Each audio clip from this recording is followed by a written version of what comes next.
Namaskar, my name is Vinay Kumar and I again welcome you all in my next session of the development of Indian Constitution. Well, students, as I had told you in my previous lecture that in next session I'll bring with a new topic and I'll discuss about that. So today's topic which I'm going to discuss with you all that is the Montagu Chelmsford Report. या इसको आप कह सकते हो Montagu Chelmsford सुधार या it is also known as the Government of India Act 1999 यानी कि भारतीय अधिनियम परिषद 1919 का एक्ट क्या था या मॉन्टेगू चेम्सफोर्ड सुधार मॉन्टेगू चेम्सफोर्ड रिपोर्ट के नाम से आप इसको जानते हैं। देखिए कई बार मैंने आपको बोला है कि जो कॉम्पिटिटिव एग्जामिनेशंस होते हैं उसमें कई बार डेट भी पूछी जाती है। सो डेट बहुत अच्छे से याद किया कीजिए या फिर उस डेट से जो संबंधित जो कुछ मूवमेंट है जो सुधार हुए या कौन लेके आया हु ब्रॉट दैट चेंजेस और हु आई वुड से they introduce the particular I would say the act और any movement who led to the movement तो you are supposed to answer वो तभी होगा जब आप चीजों को ध्यान से सुनेंगे। So in today's lecture I'll be discussing about a new act which is the Government of India Act 1919 1919 और before I proceed एक चीज मैं आपसे कहना चाहूंगा जब मैं बोलता हूँ 1919 यानी कि 1919 what comes in your mind। देखिए एक बहुत major incident took place in our history Indian history भारतीय इतिहास में एक बहुत अहम घटना हुई थी 1919 की। कुछ याद आ रहा है आपको? जी मैं बता देता हूँ आपको। वो था जलियांवाला बाग कांड। जी हाँ, जलियांवाला बाग कांड famous I would say that incident in are Indian history which took place इन अमृतसर पंजाब। और वो लोग बैठकर वहां पर जो वहाँ की जनता है वो शांतिपूर्वक सभा कर रही थी। और किस तरह जनरल डायर याद रखिएगा नाम, जनरल डायर ने आदेश दिया वहां पर उन पर गोलियां चलाने का। और फिर उससे जुड़ी हुई, हालांकि I will be discussing about the incident in details in my next lecture but the thing which I want you to know that is कि फिर जो उधम सिंह थे वो जाकर उस जनरल डायर को वहां पर शूट करके आते हैं इंग्लैंड में। तो बहुत मेजर स्टोरी है, दैट इंसिडेंट है जिसमें बहुत सारे लोगों ने आई वुड से अपने प्राण गंवाए। और याद रखिएगा जलियांवाला बाग कांड जो 1919 में हुआ था। और इससे जुड़ी हुई चीजें बहुत सारी है, मैं बहुत सा डिटेल में आपसे डिस्कस करूंगा। जैसे रविन्द्रनाथ टैगोर ने नाइटहुड की उपाधि भी उसमें त्याग दी थी। खैर फिलहाल बात कर लेते हैं जो हमारा 1919 का जो एक्ट रहा मॉन्टेगू चेम्सफोर्ड रिपोर्ट। देखिए फिर से वही चीज कहूंगा, कभी कभी आपको जैसे कि मैंने आपको 1909 का अभी जो एक्ट पढ़ाया था तो उसमें भी दो चीजें थे, मार्लियामेंटो, तो वो दो व्यक्तियों के अलग अलग नाम है, एक नाम नहीं है। It consist the topic consist of two names, one is मॉन्टेगो या लॉर्ड मॉन्टेगो और दूसरा है चेम्सफोर्ड या लॉर्ड चेम्सफोर्ड। तो बेसिकली अगर मैं बात बताऊं कि आपको कि 1918 में जो हमारे सेक्रेटरी ऑफ स्टेट हुआ करते थे, जो राज्य सचिव हुआ करते थे, वो use to sit in London, तो वो थे हमारे Edwin Samuel I would say Montagu. नाम याद रखेगा, एडविन सैमुअल मॉन्टेगू। या राज्य जो सचिव थे, जो सेक्रेटरी ऑफ स्टेट थे उस समय उस दौरान, वो जो ब्रिटेन में बैठते थे उनको शॉर्ट में हम लॉर्ड मॉन्टेगू बोलते हैं। और सीधी सी बात, जो जेम्स फोर्ड थे या लॉर्ड जेम्स फोर्ड थे, देखा मॉन्टेगू चेम्सफोर्ड एक्ट जो आया इन्हीं दो की मैं बात कर रहा हूँ। तो जो लॉर्ड चेम्सफोर्ड थे वो वायसराय थे भारत के। और बेसिकली आपको पता ही है कि इंडिया सॉरी इंग्लैंड जो है, जो पूरा एडमिनिस्ट्रेशन है भारत का, जो पूरा भारतीय शासन प्रणाली थी, वो इन्हीं दो क्योंकि ये जो आई वुड से जो सेक्रेटरी ऑफ स्टेट है ये कैबिनेट स्तर का मंत्री था, पार्लियामेंट ब्रिटिश पार्लियामेंट के लिए ये बैठता था। तो इन दोनों के आई वुड से पर्सनल जो कोऑर्डिनेशन रहा और जो जो एक्ट आया, इन दोनों ने कुछ रिपोर्ट तैयार करी भारत में अहम मुद्दे या कुछ अहम डिसीजन लेने के लिए, ताकि इसकी प्रशासनिक व्यवस्था में सुधार लाया जा सके। और ये बात तो आपको मैं पहले ही बता चुका हूँ। जो वायसराय थे, बेसिकली वायसराय कौन था? वो he was the basically crown representative in India, या आप कह लीजिए ब्रिटेन का रिप्रेजेंटेटिव था, who to directly report to the I would say the British crown या I would say that British parliament. और इस तरीके से ये अपना शासन चलाते थे। दोनों ही रेस्पॉन्सिबल थे भारतीय शासन व्यवस्था की देखरेख करने में। और एक और मेजर चीज है, आप उसको भी ध्यान में रख लीजिएगा। बेसिकली जो अपना सेक्रेटरी ऑफ स्टेट था, इसको हेल्प करने के लिए 15 मेंबर्स की काउंसिल भी हुआ करती थी, और जिसमें प्रोविजन था कि दो भारतीय उसमें रिप्रेजेंटेटिव होंगे। तो हालांकि फिर वही चीज हुई, इस चीज को इस एक्ट में मिलाया गया कि बेसिकली जो एक्सपेंसेस हैं यू नो एक तो सेक्रेटरी ऑफ स्टेट की सैलरी है, और जहां पर वो बेसिकली जो इंडिया हाउस हुआ करता था ब्रिटेन में जहां वो बैठता था, यू नो उसका जो ऑफिस हुआ करता था, उसकी सैलरी और जो एक्सपेंसेस था वो भारतीय कोष या भारतीय की संचय निधि से ही दी जाती थी उसको। तो उस चीज का भी विरोध हुआ, वो इस एक्ट के थ्रू वो खत्म करी गई। तो इस चीज को हालांकि मैं पहले आपसे शेयर कर लिया मैंने, आपको ध्यान में रखिएगा थोड़ा सा। और एक मेरी टेंडेंसी है कि कभी भी मैं किसी लेक्चर की शुरुआत करता हूँ, आपके समक्ष आता हूँ, तो मैं जो भी इंपॉर्टेंट चीजें होती है मैं आपको शेयर कर लेता हूँ तुरंत। मैं ये नहीं देखता कि मैं टॉपिक से डेविएट हो रहा हूँ।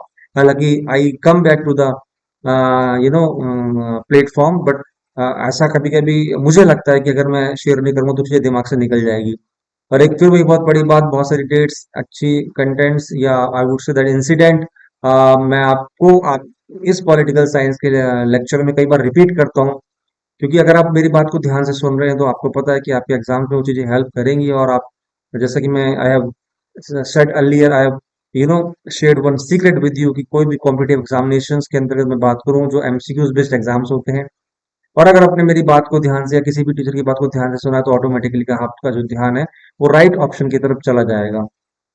सो I have just given you a brief idea that ये जो मॉन्टेगू चेम्सफोर्ड रिपोर्ट है, या गवर्नमेंट ऑफ इंडिया एक्ट 1919 है, 1919 है, ये बेसिकली इसमें two people, you know I would say that it consist of the name of two person. एक जो थे वो I would say I will say that secretary of state, और दूसरे जो पर्सन थे वॉइस राय थे। और मैंने दोनों के बारे में थोड़ा सा ब्रीफ कर दिया। हालांकि in my previous session I have already brief you about the secretary of state the viceroy. और एक बात याद रख लीजिएगा, अगेन मैं आपसे बोलना चाहूंगा, अगर आपसे कोई इफ एनीवन आस्क यू कि किस इंसिडेंस या किस एक्ट के तहत किस एक्ट के तहत जो भारत में जो गवर्नर जनरल थे उनको वॉइस राय की संज्ञा दी, तो आपको पता है 1857 की जो क्रांति हुई थी, जो 1857 का विद्रोह हुआ था, उसके बाद में जो गवर्नमेंट इंडिया एक्ट 1858 आया था, तो उसके तहत बहुत मेजर डिसीजन लिया गया कि भारत में अब जो गवर्नर जनरल है उसको वॉइस राय की संज्ञा दी जाएगी। ये बात भूलिएगा मत, बहुत इंपॉर्टेंट है। तो उस 1858 के एक्ट के तहत जो है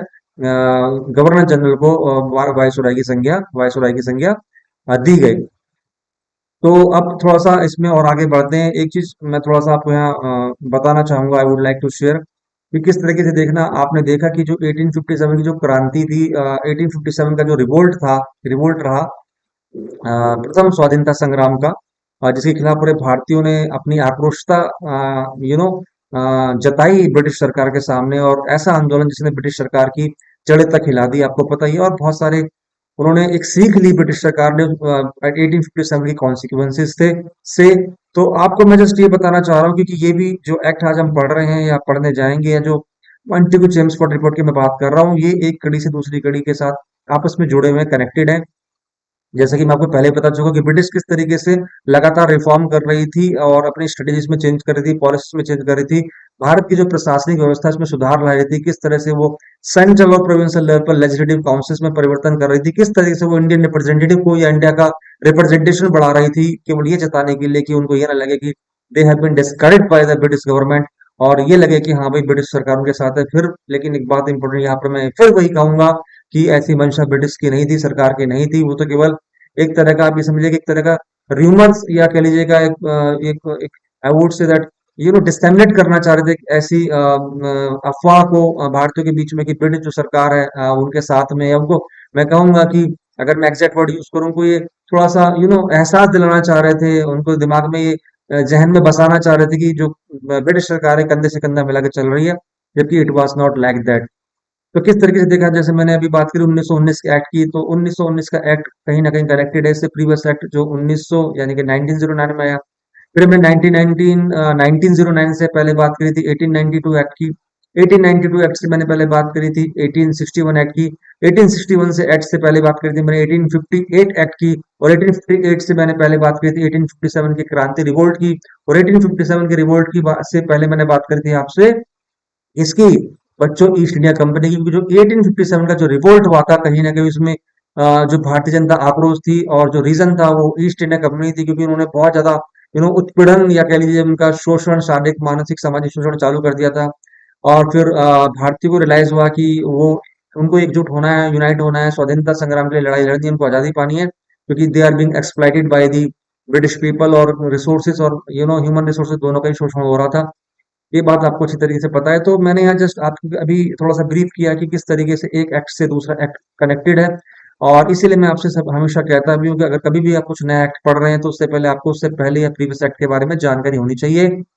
It means you are supposed to have knowledge about those acts, those things, those important contents which we have discussed in our previous discussion। इस चीज को थोड़ा सा ध्यान में रखेगा बच्चों। नाउ एक चीज मैं और आपसे शेयर करना चाहूंगा, since this the first lecture as far as the Montagu Chelmsford report is concerned और government of India act 1919 is concerned.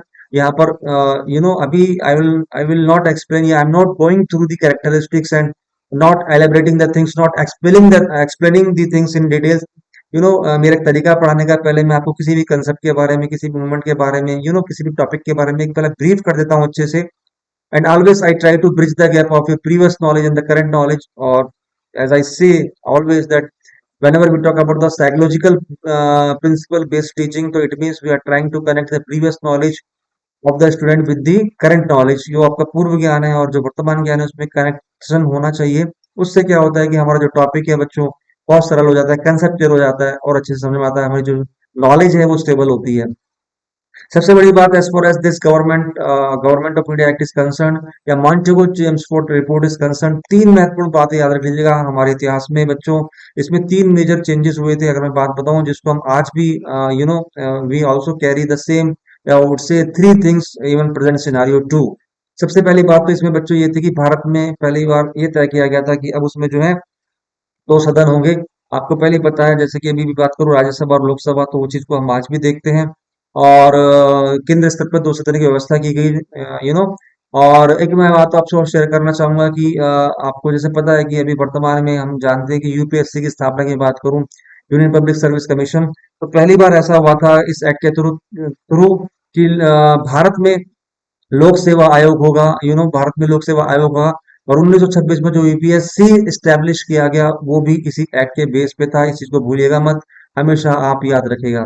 Third, अगर मैं बात करूं बच्चों आपसे, ये ऐसा पहली बार हुआ इतिहास में इस एक्ट के अंतर्गत कि बेसिकली केंद्र और राज्य स्तर पर अलग अलग बजट की व्यवस्था की गई। और आज भी ये same policy is being adopted by our state and government, I would say state government and central government.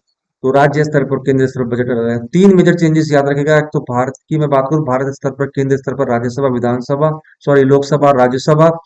दूसरी मैंने बात करी आपसे जो लोक सेवा आयोग की बात करते हैं, तो यूपीएससी का स्टैब्लिशमेंट 1926 में on the basis of the, I would से, गवर्नमेंट ऑफ इंडिया एक्ट 1919 और मॉन्टेगो चेम्सफोर्ड सुधार। और third, I have discussed just you, I told you, I I unveiled the things, I discovered the thing for you, that is very much important. क्या कि भैया जो आप वर्तमान में राज्य सरकार और केंद्र स्तर पर जो बजट का अलग प्रावधान है, प्रोविजन है, वो देखते हैं, तो वो भी it was based on the, I would say that 1919 act या मॉन्टेगो चेम्सफोर्ड रिपोर्ट के आधार पर ही था। तो ये कुछ था नटशेल में बेसिकली। फिर वही आपसे एक बात कहूंगा, अगर आपसे कोई पूछे पर्पस ऑब्जेक्टिव्स, तो आप अच्छी तरीके से जानते हैं बच्चों कि जिस तरीके से जितने भी एक्ट प्रीवियस में थे, चाहे वो गवर्नमेंट ऑफ इंडिया एक्ट 1858 रहा हो, 1861 रहा हो, 1892 रहा हो, 1909 रहा हो, तो उन्होंने बहुत बड़ा आई वुड से दैट प्रोविजन या बहुत बड़े चेंजेस या बहुत बड़ा रिफॉर्म था।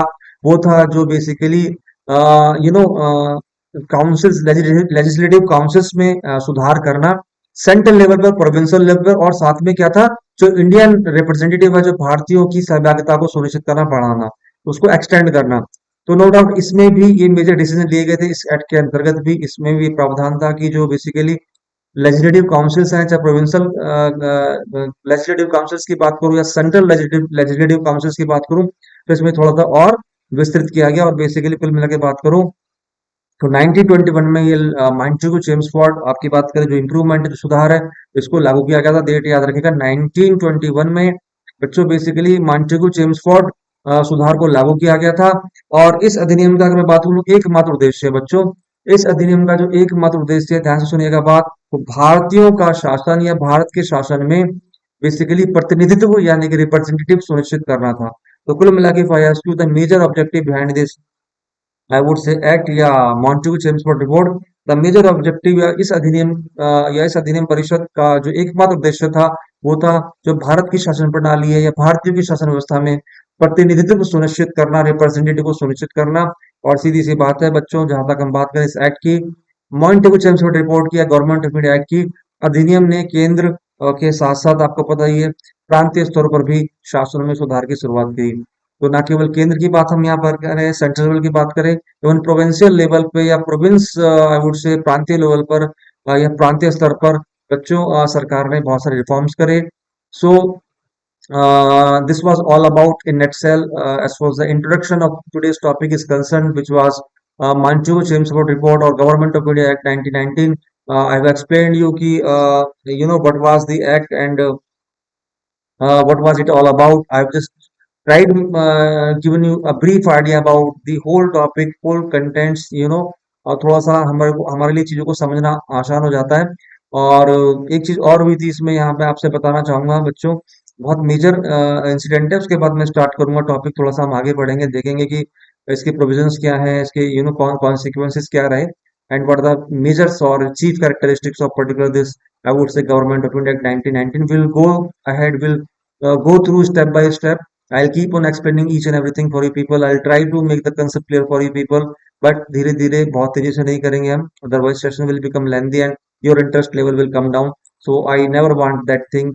इंटरेस्ट बना रहना चाहिए। सो मैं हमेशा कोशिश करता हूँ कि my lecture student go beyond 30 minutes 35 minutes.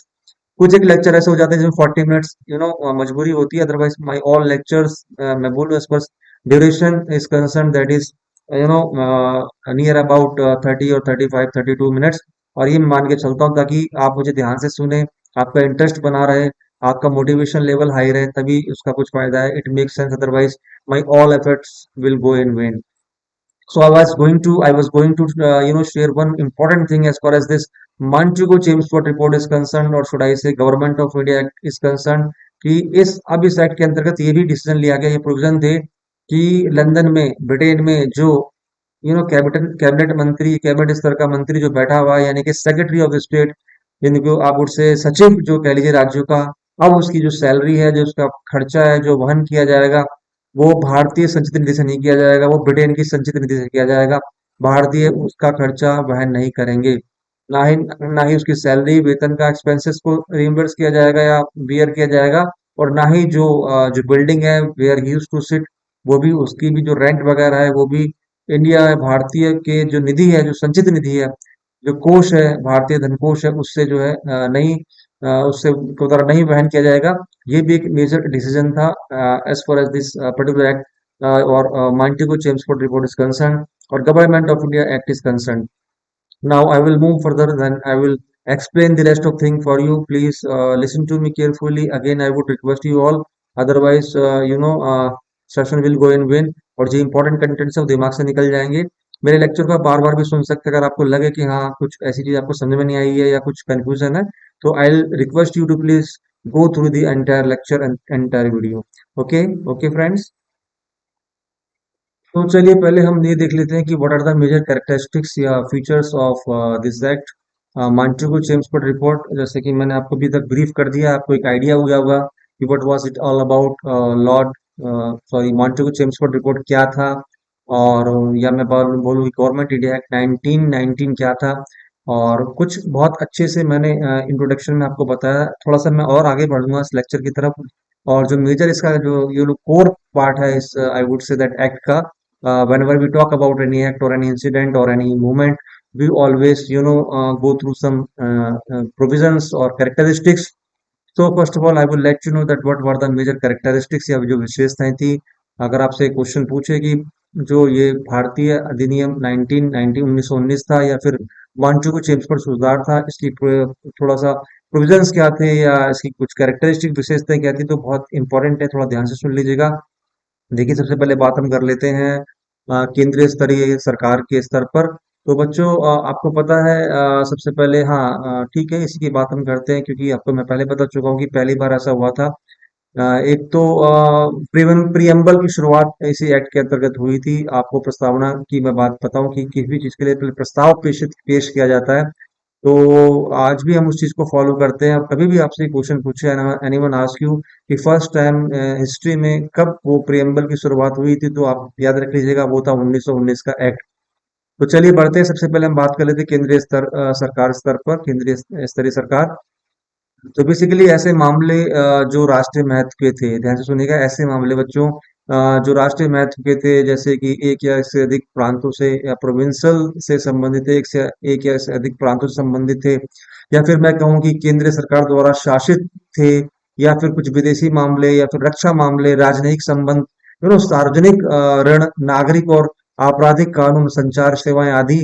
तो इस अधिनियम द्वारा केंद्रीय विधायिका को अधिक शक्तिशाली और जवाबदेही बनाया गया।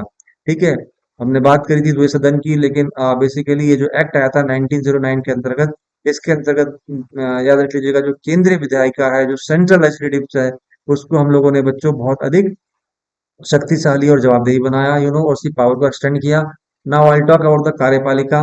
एग्जीक्यूटिव लेवल की बात हम कर लेते हैं, एग्जीक्यूटिव काउंसिल्स। तो बेसिकली इस अधिनियम ने गवर्नर जनरल को मुख्य अधिकारी प्राधिकारी बनाया। थोड़ा ध्यान से सुन लीजिएगा, कहीं कहीं आपको लगे कि नोट करने points, please keep on making notes. अगर आपको कुछ लगे थोड़ा नोट करते रहिएगा। तो मैं कह रहा था, कार्यपालिका के संबंध में अगर बात करें तो यही एक्ट, यही अधिनियम, या मांटुको जेम्सफोर्ड रिपोर्ट की बात करूं, इसने गवर्नर जनरल को मुख्य कार्यकारी प्राधिकारी बनाया। जैसे कि मैंने आपको बताया था, बेसिकली गवर्नर जनरल जो पोस्ट हुई थी, जो क्रिएट हुई थी पोस्ट जब गवर्नर जनरल की, वो 1857 क्रांति के बाद 1858 के एक्ट का जो आया था, उसमें ये बोला गया था कि जो भारतीय जो गवर्नर जनरल है, उसको हम वायसराय के नाम से पुकारेंगे। ठीक है, लेकिन ये बात इसमें थोड़ा सा अगर आप चाहें तो इस चीज को भी आप नोट कर सकते हैं कि जो वायसराय था, he was the, I would से, रिप्रेजेंटेटिव ऑफ द क्राउन। यानी कि रहता वो भारत में था, लेकिन बेसिकली रिप्रेजेंट भारत को कर रहा था, लेकिन किसके प्रति जवाबदेही थी उसकी, जो ब्रिटिश महारानी थी या ब्रिटिश पार्लियामेंट थी। हाँ, इस चीज से कंफ्यूज मत होइएगा कि जो उस समय सेक्रेटरी ऑफ स्टेट थे, जो बेसिकली राज्य के सचिव हुआ करते थे, वो ब्रिटिश में लंदन में बैठा करते थे, इंग्लैंड में बैठा करता था। ठीक है, तो इन दोनों की बेसिकली केमिस्ट्री से वो भारत पर, या ब्रिटिश सरकार भारत पर प्रशासन व्यवस्था को या प्रशासनिक व्यवस्था को देखती थी, या मैं कहूँ कि इंडियन एडमिनिस्ट्रेशन पर वो लोग निगाह रखते थे। ठीक है, भारतीय के प्रशासन को सुचारू रूप से चला रहे थे। This because of two this, I would say, the eminent people, one is the secretary of state, the second one is the viceroy of India. खैर, I will back to my topic once again. I was talking about executive कार्यपालिका की। मैं बात कर रहा था कि इस अधिनियम के एक्ट के थ्रू गवर्नर जनरल को मुख्य अधिकारी, सॉरी, कार्यकारी प्राधिकारी बनाया गया। ठीक है, वायसराय की कार्यकारी परिषद में आपको पता ही है, जो वायसराय हुआ करते थे, उसकी जो कार्यकारी परिषद की, जो उसकी काउंसिल थी, उसमें 8 सदस्यों को शामिल करने का प्रावधान किया गया था। ठीक है, और इसमें डिसाइड किया गया कि इसमें 3 जो भारतीय सदस्यों को शामिल करना था। समझिएगा, दोबारा सुनिएगा। वायसराय वायसराय की जो काउंसिल थी, जो उसकी सपोर्टिव बॉडी थी, जो कमिटी थी, जो उसको सहयोग करती थी, तो इस एक्ट के तहत वायसराय वायसराय की कार्यकारी परिषद में 8 सदस्यों को शामिल करने का प्रावधान किया गया, प्रोविजन बना गया। और ये बोला गया कि इसमें जो 3 भारतीय सदस्यों को शामिल करना है, किया जाएगा। ओके, नाउ गवर्नर जनरल को अनुदानों में कटौती करने का अधिकार दिया गया था। वह केंद्रीय विधायिका द्वारा लौटाए दिए गए बिलों को प्रमाणित कर सकता था तथा अध्यादेश भी जारी कर सकता था। ये ध्यान से सुन लीजिएगा कि गवर्नर जनरल को अनुदान, में कटौती करने का ये राइट दिया गया कि वह कटौती कर सकता है, वह अधिकार था। और साथ में ही वह केंद्रीय विधायिका द्वारा लौटा दिए गए बिलों को प्रमाणित कर सकता था तथा अध्यादेश या कोई कानून बना सकता था, जारी कर सकता था। ठीक है, now I will move to the next one is, I would say that, विधानमंडल में सुधार। थोड़ा सा इसकी बात हम कर लेते हैं। जैसे कि हम बात कर रहे थे कि द्विसदनीय व्यवस्था की जो बात हुई, द्विसदनीय जो प्रणाली चालू हुई इस एक्ट के थ्रू हुई। याद रख लीजिएगा, बहुत इंपॉर्टेंट क्वेश्चन है। जो 1919 या मॉन्टेगू चेम्सफोर्ड रिपोर्ट थी, उसके अंतर्गत, या इंडियन गवर्नमेंट एक्ट 1990 के अंतर्गत, तो विधानमंडल में सुधार को देखते हैं बच्चों। द्विसदनीय विधानमंडल यानी कि अधिनियम में, यानी कि इस एक्ट में द्विसदनीय विधायिका की शुरुआत की गई।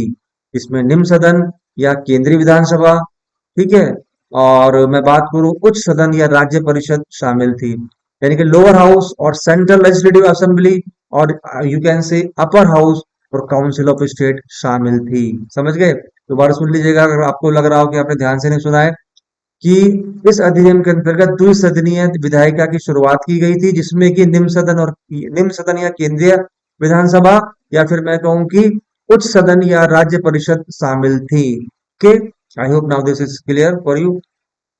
Well if I move to the next one is नए सुधारों के तहत जो नए प्रोविजंस हो रहे थे, नए इंप्रूवमेंट हो रहे थे, नई पॉलिसीज इंप्लीमेंट हो रही थी या उन्होंने कुछ रिफॉर्म्स करे, उसके अंतर्गत अब केंद्रीय विधानमंडल के सदस्यों को सरकार से प्रश्न पूछने, पूरक प्रश्न करने, स्थगन प्रस्ताव पारित करने तथा साथ में ही बजट के हिस्से पर मतदान करने का अधिकार था। लेकिन अभी भी बजट के जो 75 या 75% पर मतदान का अधिकार प्राप्त नहीं था। देख लीजिए, मैं फिर वही चीज कह रहा हूँ, एक तरह की खाना पूर्ति थी, रिप्रेजेंटेशन बढ़ा इंडिया का, ये भारतीय जनता का, बट फिर वही चीज कह रहा हूँ, जो डिसीजन मेकिंग पावर, जो बेसिकली एक सत्ता या सत्ता की बागडोर अभी भी ब्रिटिश के हाथ में थी, वो चीजों को अपने तरीके से हैंडल करना चाह रहे थे। अगर मैं बात करूं स्पेशली 1919 या मॉन्टेगू चेम्सफोर्ड रिपोर्ट की, तो इन नए सुधारों के तहत अब केंद्रीय विधानमंडल के सदस्यों को सरकार से प्रश्न पूछने, पूरक प्रश्न करने, स्थगन प्रस्ताव करने तथा बजट के हिस्से पर मतदान करने का अधिकार था। लेकिन अभी भी बजट के 75% हिस्से पर मतदान का अधिकार प्राप्त नहीं हुआ था। ओके। विधायिका का गवर्नर जनरल और उसकी कार्यकारी परिषद पर वस्तुतः को नियंत्रण नहीं था। जो विधायिका हुआ करती थी, जो विधायिका का गवर्नर जनरल की बात करूं, तो विधायिका गवर्नर जनरल और उसकी कार्यकारी परिषद पर वस्तुतः कोई नियंत्रण नहीं था। ठीक है। थोड़ी सी बात कर लेते हैं निम्न सदन की रचना की, because we are talking about discussing about the characteristics of this particular act, Indian government act 1919, और आप कह सकते हो Montagu Chelmsford report. I will also, discuss the whole thing in details. I'll just, I'm trying to give you a brief idea कि characteristics क्या थे, introduction क्या है इसका, what is it all about, and major contents। हालांकि important तो यही होते हैं, questions इसी से फॉर्म होते हैं, क्योंकि always I try to share, major contents with you people। तो प्लीज उस चीज को थोड़ा सा ध्यान में रखा कीजिएगा। एक बटा का और द निम्न सदन की संरचना या लोअर लेवल की जो मैं बात करूं, जो स्ट्रक्चर है, तो निम्न सदन में, या आप कह सकते हो कि लोअर हाउस में 145 सदस्य थे, जो या तो मनोनीत होते थे या अप्रत्यक्ष रूप से यानी कि इनडायरेक्टली प्रांतों से चुने हुए या चुने जाते थे। और इनका जो कार्यकाल था वो 3 वर्ष का था। यानी कि अगर हम बात करें निम्न सदन में, जो 145 मेंबर्स थे, वो या तो मनोनीत होते थे या अप्रत्यक्ष रूप से इनडायरेक्ट प्रांतों से, जो प्रोविंसन की या विभिन्न प्रांतों की मैं बात करूं, वहां से चुने जाते थे। और इनका जो कार्यकाल है बच्चों, वो 3 वर्ष का होता था। ओके। 41 मनोनीत यानी कि 26 आधिकारिक और 15 गैर सरकारी सदस्य, और 104 मनोनीत, इसमें से 55 यानी कि 52 जनरल, 30 मुस्लिम, 2 यानी कि 2 सिख, टोटल 20। समझ गए। तो पहले मैं बात करूं कि आपसे 41 की अगर बात करूं, जैसे मैंने टोटल आपको 145 बताया ना, तो 145 आउट ऑफ 145, 41 की अगर बात करें, जो 41 इलेक्टेड थे, मनोनीत थे, सॉरी, उसमें 26 तो आधिकारिक और 15 गैर सरकारी सदस्य। और 104 की मैं बात करूं, उसमें से 52 जर्नल, 104 निर्वाचित जो थे, उसमें 52 जर्नल, 30 मुस्लिम और 2 सिख, इस प्रकार से 20, और टोटल करेंगे तो इट विल कम 145 मेंबर्स। निम्न सदन की बात मैंने करी। Now now I will talk about the, उच्च सदन की बात करूं या अपर हाउस की बात करूं, तो उच्च सदन में 60 सदस्य थे। Okay. There used to be 60 members in upper house. तो उच्च सदन की अगर स्ट्रक्चर की बात करें, उच्च सदन की संरचना की बात करें, तो उच्च सदन में 60 सदस्य थे और इनका कार्यकाल 5 वर्ष का था। ठीक है। और इस सदन में अभी भी आप देखते हो, सदन में हमारे लोकसभा में देखें तो कार्यकाल 5 वर्ष का होता है। तो उस सदन में 60 सदस्य थे, इनका कार्यकाल 5 वर्ष का था, और इस सदन में केवल पुरुष सदस्य को ही शामिल किया गया था। समझ गए। तो जो 60 मेंबर्स उस सदन की मैं बात कर रहा हूँ, जिनका कार्यकाल 5 वर्ष या 5 साल हुआ करता था, और इस सदन में केवल जो है पुरुष सदस्यों को ही शामिल किया गया था। और 26 मनोनीत और 34 निर्वाचित, तो 26 सदस्य मनोनीत किए जाते थे, 34 निर्वाचित, और 34 या 34 निर्वाचित की बात करूं, तो 20 यानी कि 20 जर्नल, 10 या 10 मुस्लिम, 3 यूरोपियंस, ठीक है, 3 जो थे या 3 यूरोपियंस, और 1 सिख सदस्य है। इस प्रकार से जो फिगर आ गया आपका बच्चों, 60, सब 26 मनोनीत और 34 जो निर्वाचित होते थे, सब निर्वाचित को मैंने फर्दर कैटेगराइज किया, 20 जर्नल, 30 मुस्लिम, 3 यूरोपियन और 1 सिख सदस्य होते थे। Now if I talk about the powers of viceroy, तो यहाँ पर थोड़ा सा इसको भी ब्रीफ कर दूं कि वायसराय की शक्तियों की अगर हम बात करें, तो वायसराय को विधायिका को संबोधित करने का अधिकार प्राप्त था। जो वायसराय हुआ करते थे, उसको अधिकार था कि वह जो है विधायिका को संबोधित कर सके। उसे बैठकों को आहत करने, स्थगित करने यानी कि बैठक बुलाने, बैठक को स्थगित करने या फिर विधानमंडल को भी निरस्त या खंडित करने का अधिकार प्राप्त रहा। ध्यान से सुन लीजिएगा, जो गवर्नर सॉरी वायसराय था, उसको बैठकों को बुलाना, उसको इनवाइट करना, फिर उसको या तो स्थगित करना, कैंसिल करना, या विधानमंडल को निरसित करना या खंडित करने का अधिकार प्राप्त होता। वायसराय को अभी भी मेजरली राइट्स दिए गए थे, पावर दी गई थी इस एक्ट के तहत भी। और विधायिका का कार्यकाल 3 वर्ष का था, जिसे वायसराय अपने अनुसार बढ़ा सकता था। समझ गए? विधायिका के अगर हम कार्यकाल करें, जो पीरियड रहा उसका, कार्यकाल की बात करें, वो 3 साल का था, लेकिन वायसराय जो थे वो अपने अनुसार उसे बढ़ा सकते थे। Now we will discuss about the केंद्रीय विधानमंडल की शक्तियां। नेक्स्ट हेडिंग है ये, केंद्रीय विधानमंडल की शक्तियां। तो केंद्र सरकार को प्रांतीय सरकारों पर अप्रतिबंधित नियंत्रण प्राप्त था। ठीक है, तो केंद्र सरकार हुआ करती थी, उसको प्रांतीय सरकारों पर अप्रतिबंधित नियंत्रण प्राप्त था। केंद्रीय विधायिका को संपूर्ण भारत के लिए सभी अधिकारियों और आम लोगों हेतु कानून बनाने के लिए अधिकृत किया गया था, चाहे वह भारत में हो या फिर नहीं। समझ गए? केंद्रीय विधायकों को इस अधिकार था कि वो संपूर्ण भारत के लिए सभी अधिकारियों और आम लोगों हेतु कानून बना सके, यानी कानून बनाने के लिए अधिकृत किया गया था, चाहे वह भारत के हो या फिर भारत से बाहर हो। Now I will move to the next, I would say important heading, केंद्रीय विधायिका पर प्रतिबंध। ठीक है, नेक्स्ट हेडिंग है हमारी केंद्रीय विधायिका पर प्रतिबंध। तो विधायिका पर कुछ प्रतिबंध भी लगाए गए थे, जैसे किसी विधेयक को पेश करने हेतु गवर्नर जनरल की अनुमति प्राप्त करना आवश्यक था। ठीक है, अगर आप चाहते हैं कि कोई भी विधेयक पेश किया जाए, तो किसी भी विधेयक को पेश करने के लिए गवर्नर जनरल की अनुमति को प्राप्त करना अत्यंत आवश्यक था। जैसे मौजूदा कानून में अगर बात करें, संशोधन या गवर्नर जनरल के अध्यादेश में संशोधन विदेशी संबंध और भारतीय राज्यों या फिर सशस्त्र बलों के साथ संबंध के मामले में, दोबारा सुनिएगा, मौजूदा कानूनों में संशोधन या गवर्नर जनरल के अध्यादेश में संशोधन विदेशी संबंध और भारतीय राज्यों सशस्त्र बलों के साथ संबंध के मामले में भी। भारतीय विधायिका भारत के संबंध में ब्रिटिश संसद द्वारा पारित किसी भी कानून को बदल या उलट नहीं सकती थी। ध्यान से सुन लीजिएगा, इंडियन अगर मैं बात करूं, भारतीय विधायिका की बात करूं, तो भारत के संबंध में ब्रिटिश संसद द्वारा यानी कि ब्रिटिश पार्लियामेंट द्वारा किसी भी कानून को बदल या उलट नहीं सकती थी। ओके, ना आइए प्रांतीय सरकार पर। प्रांतीय सरकार की हम बात करें, इनके अंतर्गत विषयों की बात करें, तो इसमें वे सभी मामले या विषय सम्मिलित थे जो एक विशिष्ट प्रांत से संबंधित थे, जो किसी एक विशिष्ट प्रोविंशियल से रिलेटेड थे, संबंधित थे। जैसे हम बात करें सार्वजनिक स्वास्थ्य, ठीक है, स्थानीय स्वशासन, शिक्षा, सामान्य प्रशासन, या हम बात करें चिकित्सा सुविधाएं, भूमि राजस्व, जल आपूर्ति, अकाल राहत, कानून और व्यवस्था कृषि आदि, कानून और व्यवस्था कृषि आदि। ठीक है, तो वे सभी मामले सम्मिलित है जो विशिष्ट प्रांत से संबंधित होते हैं। जैसे आपको पता है, जैसे सार्वजनिक सार्वजनिक स्वास्थ्य की बात करें, हेल्थ की बात करें, स्थानीय स्वशासन की बात करें, स्वशासन की बात करें, शिक्षा सामान्य प्रशासन की बात करें, चिकित्सा सुविधा की हम बात कर सकते हैं, हम भूमि राजस्व की बात हम कर सकते हैं, जल आपूर्ति की या फिर अकाल राहत की या कानून व्यवस्था की या फिर कृषि आदि की। तो इसमें इसके अंतर्गत यानी कि प्रांतीय स्तरीय सरकार की हम बात करें, इसके अंतर्गत वे सभी मुद्दे सम्मिलित थे जो मैंने आपसे डिस्कस करे, जो बेसिकली विशिष्ट प्रांत से संबंधित होते हैं। अच्छा, आगे हम बात करते हैं द्वैध शासन की शुरुआत। जैसे कि अभी हम बता रहे थे कि पहली बार द्वैध शासन की शुरुआत हुई, और अभी भी हम भारतीय शासन का द्वैध प्रारूप देखते हैं, जिसके अंदर बात करते हैं अगर बात करें भारतीय पार्लियामेंट की, तो द्वै सदन व्यवस्था है हमारे पास, लोकसभा राज्यसभा है। तो द्वैध शासन की शुरुआत भी इसी एक्ट के थ्रू की गई थी, ये भी बात ध्यान रखिएगा, बहुत इंपॉर्टेंट क्वेश्चन है। इस अधिनियम ने प्रांतीय स्तर पर, याद रखिएगा, इस अधिनियम ने प्रांतीय स्तर पर कार्यपालिका हेतु द्वैध शासन प्रणाली की शुरुआत की। ओके, इस अधिनियम ने प्रांतीय स्तर पर, प्रोविंशियल लेवल पर कार्यपालिका हेतु द्वैध शासन की शुरुआत की थी।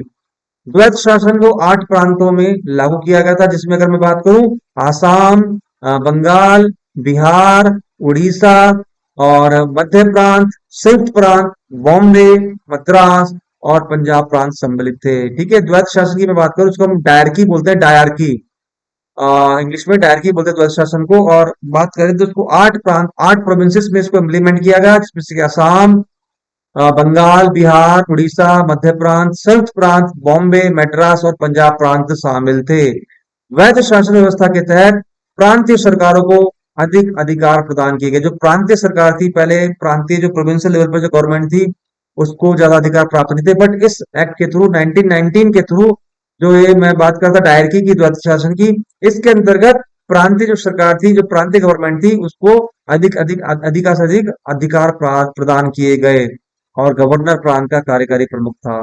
गवर्नर जो थे वो ही used to be the main या चीफ गवर्नर जो था। प्रोविंशियल की बात करूं, प्रोविंस या प्रांत की बात करूं, तो गवर्नर जो था वो कार्यकारी प्रमुख था।